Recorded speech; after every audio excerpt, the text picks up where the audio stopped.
J'ai dépensé des centaines de milliers d'euros dans Facebook Ads. Franchement, ça marchait hyper bien. Et pourtant, j'ai décidé de tout arrêter et de complètement laisser tomber.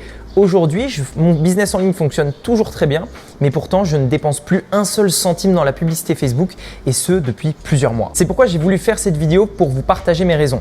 Pour quelles raisons j'ai arrêté complètement Facebook et peut-être aussi pour les personnes qui se posent la question, qui veulent peut-être à un moment donné s'émanciper de Facebook, ne plus être dépendant de Facebook et tout simplement peut-être trouver d'autres solutions qui marchent aussi bien, voire peut-être même mieux que Facebook Ads. Si c'est votre cas, dans ce cas-là, regardez bien cette vidéo, je vais vous donner toutes mes raisons. Vous me direz si éventuellement vous pensez pareil dans les commentaires. Et si ce genre de sujet vous intéresse, abonnez-vous, mettez-moi un like puisque je parle très souvent de business en ligne sur cette chaîne. D'ailleurs, c'est le sujet principal de cette chaîne YouTube. Vous partagerez d'ailleurs également qu'est-ce que je fais aujourd'hui donc pour avoir un business en ligne qui continue de tourner sans dépenser un centime en publicité dans Facebook Ads et comment la transition s'est passée puisque forcément, ça n'a pas été si facile que ça. On va parler donc de tout ça. La première raison qui m'a donné vraiment envie d'arrêter Facebook, ça a été l'instabilité. Le problème de Facebook, en fait, si vous voulez, c'est que c'est un réseau social très énergivore quand vous voulez vraiment avoir des résultats avec Facebook. Vous allez devoir créer plusieurs publicités par jour à un certain niveau pour tout simplement essayer d'avoir des résultats qui sont stables. Pourquoi? Parce que Facebook, contrairement à d'autres plateformes, ils vont demander énormément de gestion. Il va falloir créer des nouvelles publicités parce que vous allez avoir des résultats au début et puis très rapidement vos résultats vont s'effondrer. Il va falloir augmenter les budgets, dupliquer, etc. Enfin, en termes de gestion, si vous voulez, c'est hyper lourd parce que si on veut garder cette stabilité, eh bien c'est assez difficile. Le problème de Facebook, c'est que si vous arrêtez de regarder vos publicités pendant un jour ou deux, honnêtement, elles vont s'effondrer parce qu'il faut limite tous les jours faire 2-3 petits réglages. Et ça, en fait, c'était quelque chose qui commençait un petit peu à me saouler parce que moi, je fais du business en ligne à la base, c'est pas pour passer ma vie derrière l'ordinateur ou gérer des publicités. Je le fais pour être libre géographiquement, financièrement et avoir la liberté d'organiser mon temps comme je le veux. Et si derrière, tu passes ta journée à gérer des pubs, forcément, c'est pas l'objectif. Donc, pour moi, Facebook avait ce gros problème qui était c'est instable. C'est une plateforme qui certes fonctionne très bien, apportait énormément de résultats, la plus facile à gérer de loin, mais en termes de gestion quotidienne, c'est juste hyper lourd parce qu'en fait, il y a énormément d'instabilité dans les résultats. La deuxième raison, qui est je pense la première raison, on va dire la raison la plus importante dans le fait d'arrêter Facebook, ça a été le manque de confiance. Il faut savoir que j'ai fait Facebook pendant des années et bien souvent, j'ai eu ce genre de problème qu'on a tous avec Facebook et que tout le monde aura un jour, c'est le fait de se dire que tu as un compte publicitaire bloqué du jour au lendemain. Et en fait, si vous voulez, je trouve ça insupportable quand tu fais du business en ligne et que ton partenaire avec qui tu fais de la publicité décide sans raison de te bloquer tes comptes publicitaires. Quand je dis sans raison, c'est la réalité, c'est-à-dire qu'aujourd'hui, il faut bien comprendre le processus de Facebook. Vous allez faire une publicité, cette publicité va être approuvée par des robots et ensuite, de temps en temps, tu ne sais pas pourquoi, ta pub a été approuvée, mais elle se fait bloquer par un robot. Également, c'est un robot qui va la bloquer par défaut en fait et c'est après un humain qui va vérifier si le robot a bien bloqué et pour des bonnes raisons. Mais vous voyez ce que je veux dire? En fait, le mindset de base, c'est par défaut on bloque, par défaut on s'en fout en fait de l'impact que ça a sur nos clients et ensuite on met en place un support qui va faire des vérifications manuelles. Support qui prend son temps, support qui n'en a rien à faire de vous et qui peut décider de dire non en fait ça correspondait pas à nos règles, ils vont jamais te donner la raison et ils vont juste couper tes publicités. Et après, vous aurez toujours des gens sur Internet qui vont dire « mais il y a toujours une solution, tu peux racheter des comptes publicitaires, ceci, cela, etc. » Ok, très bien, mais tu n'as pas envie de faire ça en fait. Enfin, je veux dire, il y a des solutions, c'est vrai, des solutions hyper techniques, machin, enfin c'est des trucs, il faut racheter des trucs, enfin voilà. Mais moi, je fais du business, j'ai pas envie de me prendre la tête à acheter des comptes publicitaires, à devoir créer des nouveaux comptes perso chaque fois, enfin à avoir 10 comptes perso avec 10 cartes d'identité différentes. Enfin, en fait, à un moment donné, vous êtes obligé d'avoir une usine à gaz pour faire de la publicité Facebook seulement pour contrer ce système de blocage.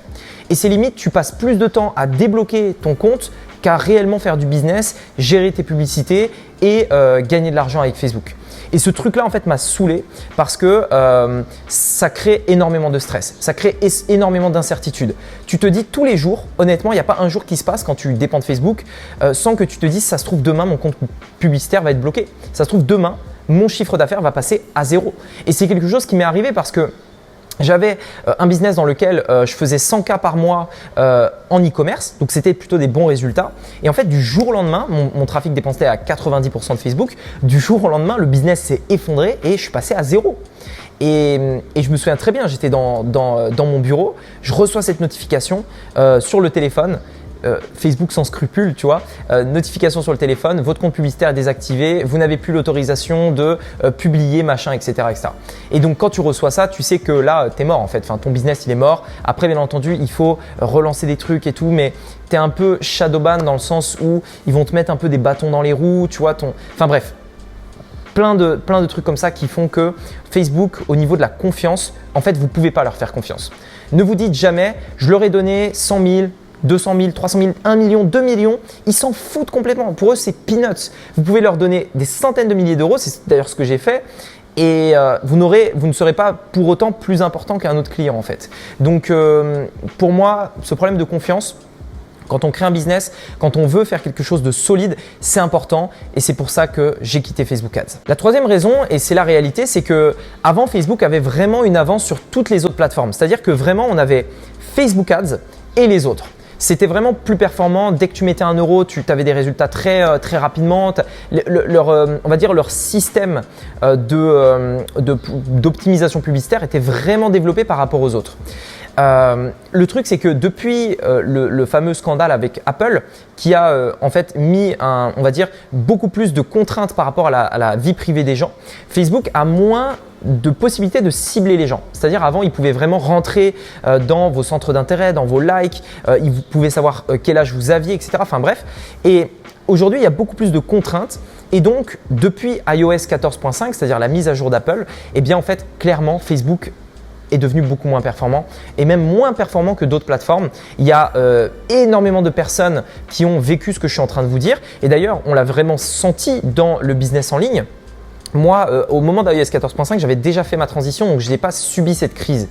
Mais je connais énormément de personnes qui ont vraiment subi cette crise très fortement, comme par exemple vraiment un impact violent sur les résultats publicitaires parce qu'avant ils étaient rentables et d'un coup, boum, ils sont devenus pas du tout rentables, voire ils perdaient tout le temps de l'argent, etc. Donc, il y a eu une vraie différence entre avant et après. Et c'est vrai qu'aujourd'hui, Facebook n'est plus ce que c'était. Ce n'est plus cette image qu'on a peut-être encore aujourd'hui du meilleur réseau social, le plus performant, le plus facile, etc.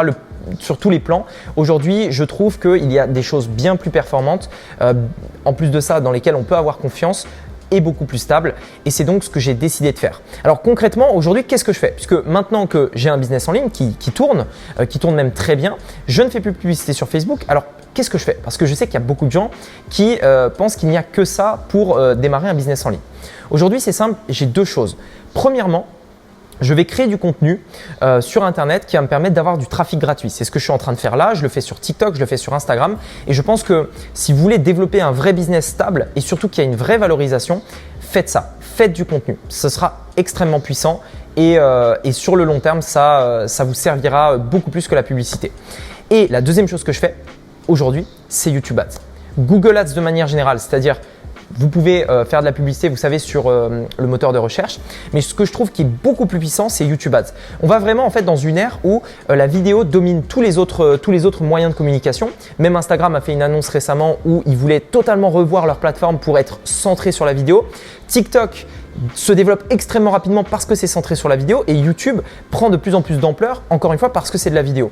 Et je pense que ça va être pareil pour les publicités. Le fait de transmettre son message à travers la vidéo, ça va être quelque chose d'extrêmement puissant. Vous n'êtes pas obligé de montrer votre tête, mais utiliser ce biais-là, l'audio, le visuel, permet de vraiment transmettre un message beaucoup plus fort et YouTube Ads permet de le faire. YouTube Ads, ce n'était pas le cas il y a quelques années, était beaucoup moins performant. Aujourd'hui, c'est le système, je trouve, le plus performant. On peut vraiment avoir confiance dans Google, ils ne bloquent pas les comptes comme ça. Les publicités sont vérifiées manuellement, donc ça nous garantit quand même qu'il n'y ait pas comme Facebook où ils te bloquent comme ça sans raison. Google Ads te donne des raisons quand il te bloque une publicité, ça arrive et dans ce cas-là, tu la désactives simplement et tu la refais. Donc, il te donne la raison pour pouvoir t'améliorer, ce qui n'est pas le cas chez Facebook. Et la réelle stabilité des résultats chez YouTube Ads fait toute la différence. Parfois, il m'arrive de ne pas regarder mes publicités pendant 1 semaine, 2 semaines, ce qui n'était impensable avec Facebook. Si je ne regardais pas mes publicités pendant 2 semaines, honnêtement, j'avais peur d'ouvrir mon compte publicitaire au bout de 2 semaines parce que je savais que ça allait être un carnage. Enfin, les résultats allaient être pourris. Enfin, vous voyez ce que je veux dire. Avec YouTube Ads, honnêtement, tu regardes tes publicités toutes les semaines ou toutes les 2 semaines. Ça suffit. Et je dirais même que si tu le fais tous les jours, c'est même trop parce que l'algorithme ne fonctionne pas pareil. C'est une totale autre manière de penser. Et je vais même ajouter un truc, c'est que si vous avez une chaîne YouTube, retargetez vos abonnés, c'est-à-dire toucher uniquement les personnes qui vous suivent. C'est une boucherie, c'est juste le truc le plus puissant qui existe, ça cartonne et c'est pour moi l'une des meilleures solutions aujourd'hui pour avoir du trafic. Et donc honnêtement, moi j'ai 2 sources de trafic, tout ce qui est gratuit, le contenu que je vais créer sur internet, podcast, TikTok, Insta, YouTube, etc. et la publicité. Donc on oublie Facebook, je ne dépense plus 1 centime sur Facebook et maintenant c'est YouTube Ads à fond. C'est la meilleure, je pense que c'est l'avenir de la publicité en ligne. Là où en 2015, 2016, 2017, même 2018, c'était vraiment Facebook, tout le monde parlait de Facebook, stratégie Facebook, etc. Autant aujourd'hui, je pense qu'on va beaucoup plus aller vers du YouTube Ads et je pense prochainement Pinterest et TikTok Ads. Je pense que ça va être des très très bonnes plateformes d'avenir. Je pense que Facebook a fait son temps. Je pense que s'ils ne se remettent pas en question, honnêtement, il y a peu de chances. Je ne pense pas que les choses vont évoluer et je ne suis pas le seul à le dire. Il y a beaucoup de gens qui pensent également comme moi sur Internet. C'est donc pourquoi j'ai décidé d'arrêter fermement Facebook Ads. Voilà, en tout cas, c'est mon avis. J'aimerais que vous me donniez le vôtre dans les commentaires. Dites-moi quelle plateforme vous utilisez. Dites-moi si vous allez continuer d'utiliser Facebook Ads suite à cette vidéo. Également, j'imagine que si vous avez regardé cette vidéo, c'est que ça vous intéresse aujourd'hui de vraiment développer un business qui cartonne, qui est stable, etc. Dans ce cas-là, j'aimerais vous partager une vidéo de formation gratuite dans laquelle je vous explique exactement comment j'ai fait largement plus d'1 million d'euros sur Internet. Pour y accéder, c'est gratuit et je vous partagerai ma stratégie étape par étape jusqu'au million sur Internet avec ma stratégie de trafic la plus stable et la plus rentable. Ce n'est pas la publicité. Ce n'est pas la création de contenu. Je vous dirai tout ça dans cette formation gratuite. Vous pouvez cliquer ici ou sur le premier lien dans la description. Sur ce, je vous dis à très bientôt dans une prochaine vidéo. C'était Rémi, à bientôt. Ciao.